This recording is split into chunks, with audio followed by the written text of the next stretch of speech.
Hey y'all! I feel like it's been a really long 2 days, to the point that I didn't even remember who we had played this week until I wrote this. In that vein, I'm gonna go through the games as quickly as possible so that we can talk about what actually matters, the trade deadline, and the Jackets' playoff hopes. First game of the week, we beat the Devils 2-1, which was pretty much key to our playoff survival. First things first, with Foligno out, Jones got a crack at the third, CBJ-A. Jenner and Harrington both scored goals, which is great for them because they're two players that have really attracted fan attention for not being good enough this year.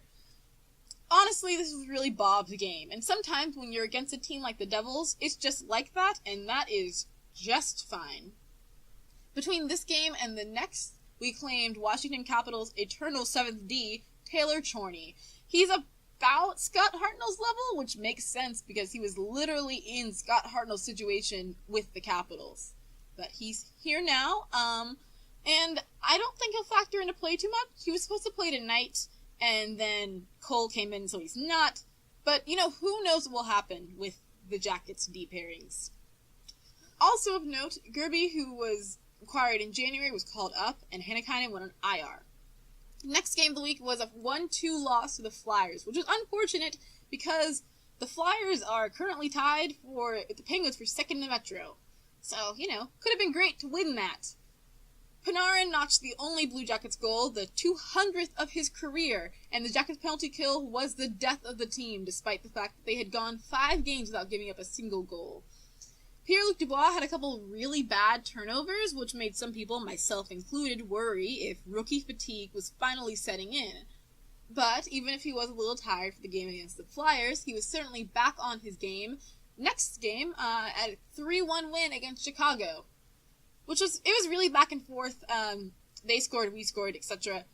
Atkinson scored at the end of the first with assists from Jenner and Dubois, then Dubois and Bread teamed up for the second goal in the second, and finally the third goal was scored by Josh Anderson, which was great because a huge news story of this game was Josh Anderson was on the 4th line, I think for the first time this season, for the first time definitely since PB&J was put together. In his own words, Anderson thought that he needed to get back to being more aware in the defensive zone and stronger on the walls, and Torts has dropped him lines before in the past when he thought that Andy wasn't producing, or wasn't checking enough, or a little bit of both. So it was really good to see him be able to score a goal and be able to work his way back up through the lines. And in the game against Chicago, the Jackets just really played their game, and that's great and what they really need to do, and I hope they can keep up with that. Here is the Metro Watch. Really quick, the Caps have 77 points, the Flyers and the Penguins both have 76, and are in that respective order due to games played. The Devils are in the first wildcard spot with 72. The Jackets are in the final wildcard spot with 67. The Islanders have 65. The Canes have 64. And not in the Metro, but the Florida Panthers and the Detroit Red Wings, two Atlantic teams that have finally broken free of the Atlantic's bottom of the division mold, are only 5 points out of a playoff spot with 62 points each. So that's really exciting. But on to the stuff that we actually care about this week. Trade weekend. There was a lot of talk because Jarmo hadn't done a ton during the week leading up to it, and I'll talk about that later. But I woke up on Sunday morning to find that the Jackets had traded for Mark Letestu. It was a weird 3-way trade where the Jackets couldn't come to terms with the Oilers because the Oilers wanted a prospect that the Jackets weren't willing to give up. So the Predators stepped in. I'm not entirely sure what the Predators got out of that, but I'm assuming it was something similar to the Vegas situation where it was more, I'd rather have an Eastern team get him than a Western team, better in round 4 than in round 2, etc., etc. But regardless, the Oilers got Pontus Aberg from the Preds. The Preds got the Jackets 2018 4th-round pick, and the Jackets got Letestu. Letestu has 19 points in 60 games with Edmonton, is great on the power play and the PK, but most importantly, he's good in the faceoff dot, which is something that the Jackets desperately need.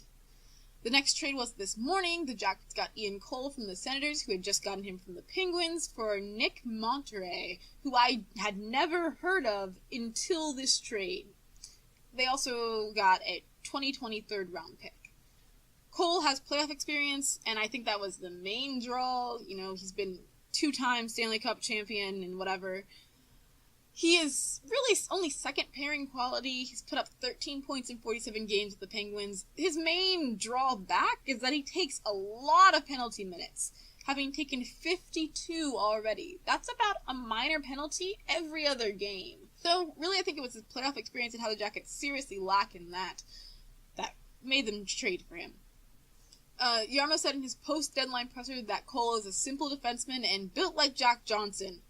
So, we'll see how that goes, I suppose. Our next trade was a minor league one for Arizona, AHLers for AHLers. Nothing big and fortunate, though, that Carter Camper, a Cleveland boy, had to leave the Cleveland Monsters, but that's how it is sometimes. And finally, the Jackets made their crowning trade, a true steal from this deadline, I'd say. Thomas Vanek from the Vancouver Canucks for Tyler Motte and Jussi Jokinen. Let that sink in for a second. We got Jokinen for free off of waivers, and Motte was an extra tied into the deal that gave us Panarin and took Forsberg away. Vanek has 41 points and 17 goals this season in 61 games. I have no idea why Canucks management made this trade, but it's great for us. He is currently in Colorado, I think, and he'll join the team in California for the road trip. Some other things related. The Jackets called up Milano and Hannikainen before the 3 p.m. trade deadline sent Gerby back down to the AHL, which means that Milano and Hannikainen are Jackets for the rest of the year and cannot be sent back down to the AHL until, we win the cup, obviously. Hannikainen had a weird stretch where he was injured, then taken off IR, then sent down with Corby on the 23rd, then pulled up on the 24th, then assigned again the 25th before being called up today. So, that's back and forth every day.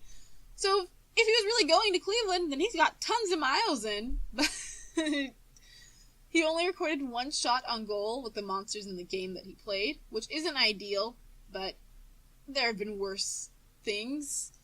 Meanwhile, regarding Sonny Milano, I didn't think I'd be able to talk about him again without saying he'd been traded. I guess I have to go buy my Milano jersey now. So, Sonny scored in both his games that he played in the Cleveland, and then didn't get called up despite injuries in the Jackets lineup. Tortorella said that it was because he had only played one game since his injury, but then Steve Gordon pointed out that Ryan Murray was in the same situation. So I'd say it's kind of more of a trust thing, which is a large issue with Sonny. We got 3 pretty good players for almost nothing. We had to trade away a 4th round pick, a 3rd round pick, Motte, who hadn't really turned out, Jussi Jokinen, who we got for pennies, and, minor leaguers. All through the week leading up to the deadline, there was panic among Blue Jackets fans. I mentioned this earlier, and it was just sort of the idea that Jarmo was a do-nothing GM, as others made inflated and barely worth-it trades, in my opinion. Especially that Nash trade, I don't think Boston should have paid all that for Nash. But, everything seems to have worked out. Maybe Jarmo didn't move as much as we might have wanted him to. He didn't make any huge blockbuster trades, but sometimes it's like that, and I think it was a really good trade deadline for us. One thing that didn't work out, though, is the Jack Johnson issue. He requested a trade. Everyone kind of hoped that he'd be moved, but Jarmo said in his presser that the Blue Jackets knew already that if they couldn't find a deal for Johnson, then they would rent him to themselves, so to speak, for the rest of the year. And they're still open to the idea of re-signing him, but they really stressed the one game at a time idea and said that the vets need to get back to their levels, and that the fact that the Jackets didn't make any big blockbuster trades shows trust in the team, and that they really think that we have what it takes on this team. We don't need to bring in tons of new people. Jack Johnson said of it that, the rumors existed, now they're gone, now he's just focused on playoffs, and management has sent a clear message that they still believe in this group and a tremendous amount. The only thing left to do now is to go win the Stanley Cup. So, here's hoping. And with hope in our hearts, that is it for this one. Thanks so much for watching. Hit that like if you liked this. Click subscribe if you loved it. I'm Lydia. This is Cannon Fire. And we all survived the trade deadline. Now we just have to live until June.